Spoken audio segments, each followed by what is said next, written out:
Okay. Lady LeLe back with another video, and this is Car Talk with Lady LeLe on the ride home on a Wednesday. So come along with the ride with me. So we're gonna pick back up with some of the topics that are currently trending. You all know that Aretha Franklin had her funeral last Friday. It lasted a whopping 8 hours. That was extremely just too long. I understand that was the Queen of Soul, that was a legend, and a civil rights activist in her own right, but that was just extremely too long. It got to the point that people actually started falling asleep, and a lot of people were screenshotting pictures, posting pictures of people asleep at the funeral. Some of the standout things that people was talking about was Ariana Grande. They felt like her dress was not appropriate enough for the black church. Well, Ariana Grande don't know nothing about the protocol for the black church, and then how the pastor responded to her making a Taco Bell joke, and how they felt he was groping, like inappropriately, holding her, or they felt like he was groping her. So there was some great musical performances. I didn't get to watch the whole, sit there and watch the whole funeral. I just took in bits and pieces. And, Jennifer Hudson, she does good as well. Fantasia, she went in. Shaka Khan, Gladys Knight performed. They was trying to say that Gladys Knight was sickly, but her publicist put that to rest, saying that Gladys is fine. However, Gladys Knight has lost a substantial amount of weight, and Stevie Wonder pretty much brought up the rear with the service and the entertainment. Y'all, I'm sorry, I just could not do that. I'm sorry. A lot of people got mad because Obama and Barack and Michelle Obama did not attend Aretha Franklin's funeral. However, Obama was scheduled to speak at John McCain's funeral. And as I was telling people, funerals are exhausting. I don't care how close you are to the person or not close to the person, but funerals can be quite exhausting. I told this story. I went to 3 funerals within a week time frame, and it takes a toll on you, takes a toll on you emotionally. Hold on one second. Okay, we back. I'm sorry about that. I had a call coming through. So, what were we talking about? Yeah, the funeral was entirely the Obamas. So, Michelle and Barack Obama opt out of, I don't know if they was invited. I'm sure they probably was, but they did not go to Aretha Franklin's funeral, and Obama was scheduled to I swear.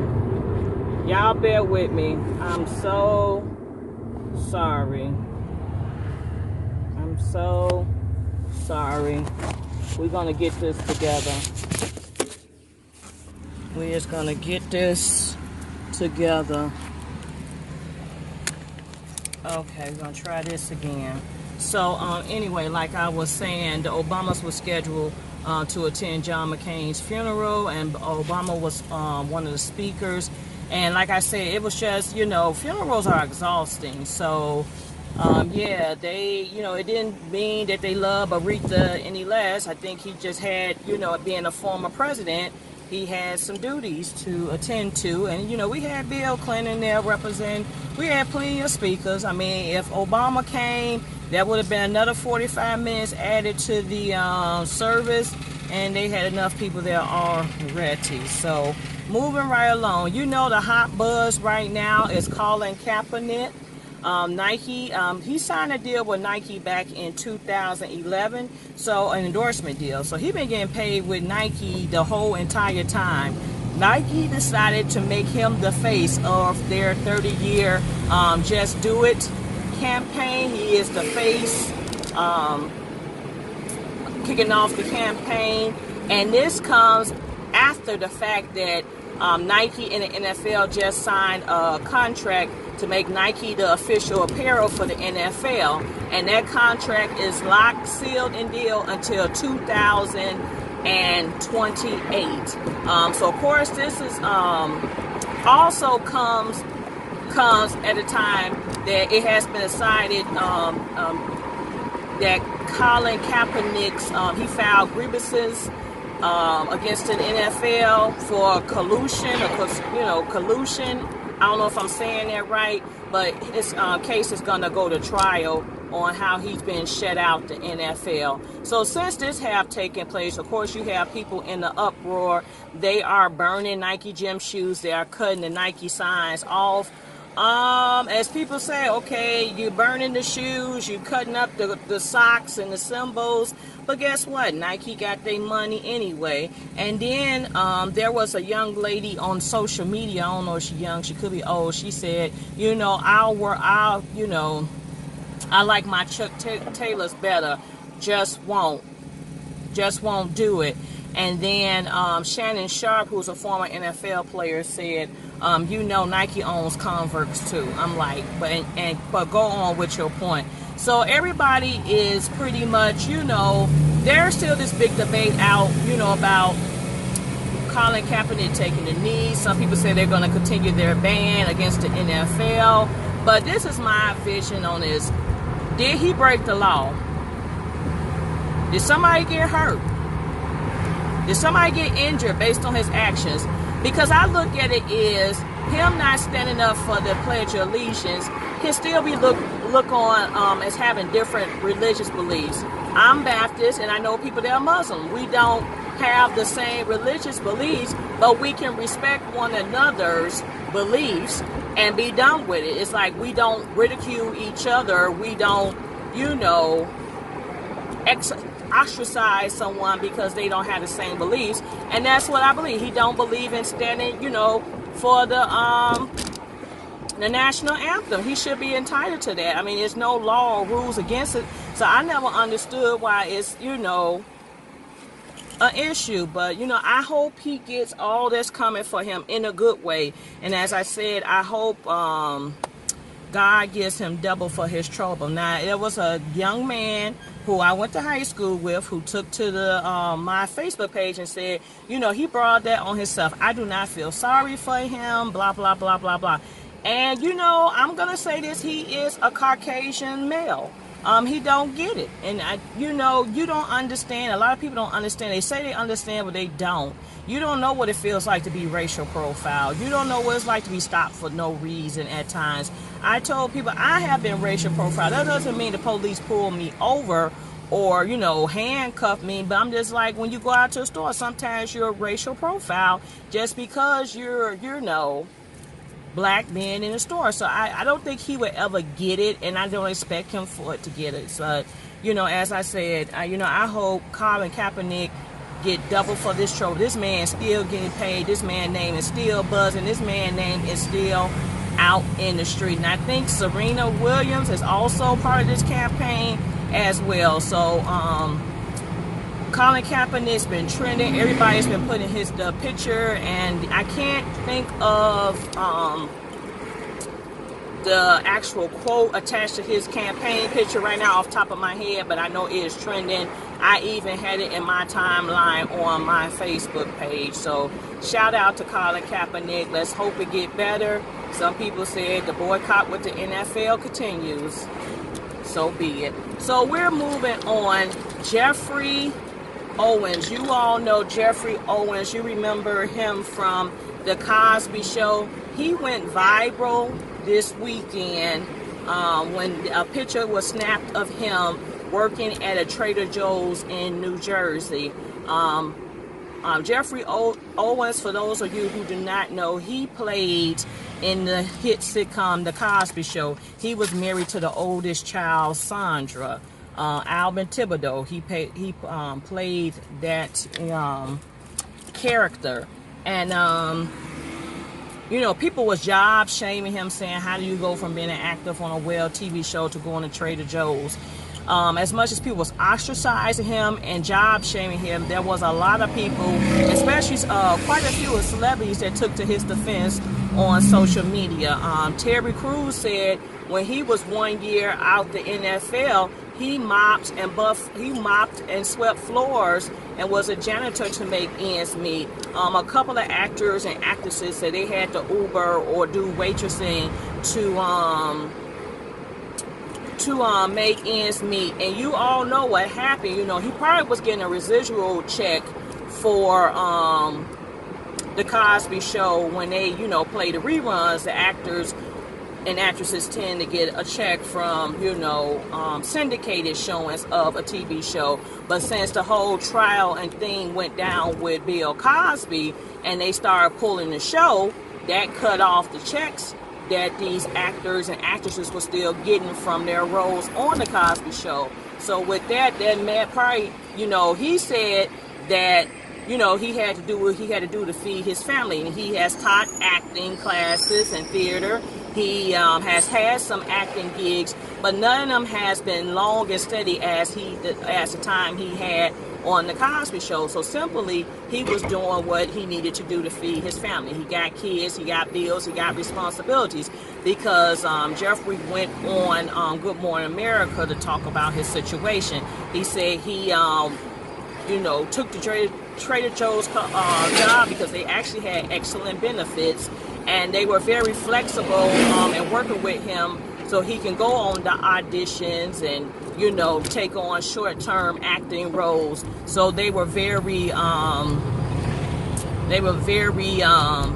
accommodating for that. So, and he said he got, you know, some people recognize him, say okay, and then some people didn't recognize him, and that was okay too. And he said, you know, he didn't come on the segment of Good Morning America to get sympathy. He still believes in his craft, and, you know, he wants to work and own his way and audition for roles. So ever since that happened, I think that he did that on Tuesday, which was yesterday. You know, a lot of different calls and offers, they say, has been coming through, because even Tyler Perry hit him up and say, you know, come on and, you know, join the cast of one of, you know, I got something for you with one of my shows that I'm, you know, writing and working on. So, you know, things may pick up for him, so we wish him the best. But he said no job is a bad job. Each job have their benefits, and each job serves a purpose in your life. So, you know, there's no such thing. He said you may find a job that might have better benefits or may pay more or give you some sort of satisfaction more, but he was saying that, you know, all jobs are good jobs. So shout out to him. You know, like I said, you do what you got to do to make it work out here. And that stems from a conversation we was talking about. I was talking with some people about Love Ears, or what made me mad about Yasir. Yasir think, you know, he's too good to do A, B, and C in terms of working.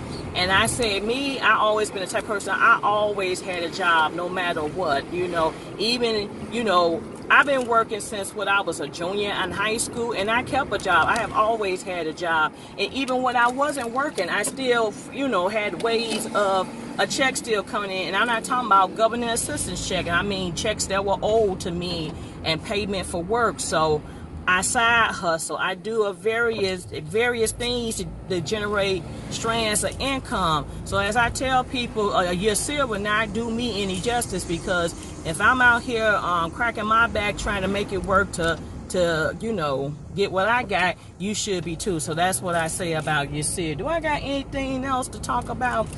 You know, the Bobby Brown story aired last night, part 1. For what it was worth, I guess I was hoping for the same vibe as the New Edition story. I felt like I didn't get the same vibe, but, you know, as they said, that's not New Edition story, that's Bobby Brown's story. It's a little more doom and gloom to me, but I did love the entertainment part. The only thing that really shock valued me out of the part 1 was the fact that he dated and smashed Janet Jackson. That was the thing. They you know, had a segment that he was, you know, wanting to be with her, and She, couldn't be with him, and we all know why she couldn't be with him. It had nothing to do with him being dark skinned. Joe Jackson was not going to allow another crazy person into the family. So, that he was very strict about who can be around the Jacksons and whatnot. So he may not have a full reign on the boys, but he did have reign on them girls. So, yeah, that's where we was at with that. That was really the only thing that stood out. I knew Whitney had, I heard Whitney was on drugs prior to Bobby. I heard about that, that they both had their jitters and doubts on the wedding day. So, yeah, I don't think it was too much, different. I just thought, and the casting I thought was pretty good. I wish they could have did a better Babyface and LA Reid. They actually could have got dude from Half and Half Nots, Jeffrey, to do Babyface, because he played Babyface in the Toni Braxton story. But other than that, they brought back a lot of the original characters from the New Edition stories. So part 2 comes on tonight. We're gonna see how that works. Also, there was a lot of porn, sex scenes in this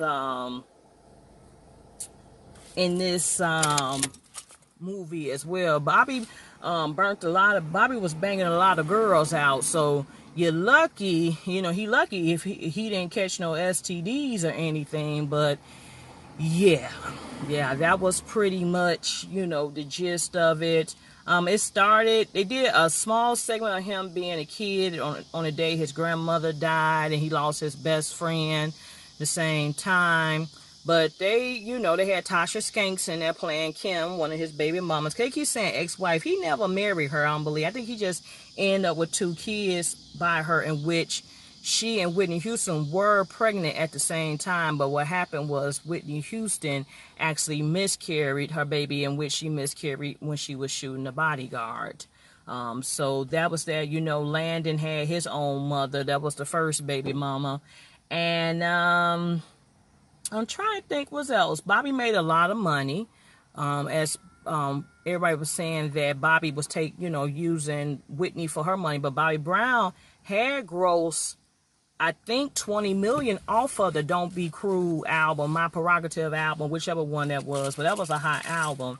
And, his brother took a lot of crap for him, which was played by Mekhi Phifer, which Mekhi Phifer did a good job thus far. So, yeah, I'm interested to see part 2 tonight and see how it goes. And, yeah, I think it's good for what it's worth. I just, I think I came in with the whole New Edition mindset. I mean, it's a lot of drug use. It's kind of sad, but it is his story. So we'll see tonight. They're going to have Raina from Power play. I guess she's playing Bobby Christina. I'm like, is that the reason they killed her off Power or not? But yeah, I'm trying to think what else is going on. So, A1 and Lyrica supposed to be pregnant. They announced that on the Love and Hip Hop episode this past week. Ray J is a little mess ball, because they were saying maybe he should be the next housewife of Atlanta. He's a little messy ball. So, yeah, I ain't really watching Love and Hip Hop like that, because I've been doing that stuff, and I had to catch it on the replay. It's just too much going on right now. Like I said, school's back in session. A lot of stuff going on. I had to now end up taking an online class that I was not prepared to take. It's being mandated by my boss that we take a 6-week online course, and it's homework and discussion boards, and it's actually a textbook that I got to read. I actually got the book right here. So they want us to take a class about appreciative advising. So I got to already somehow fit that into my already busy, hectic schedule. But I won't go there. That is it. That is all. Like, comment, subscribe. Let me know how you feel about the Bobby Brown story in the comments below. Stay tuned for more videos. Peace out.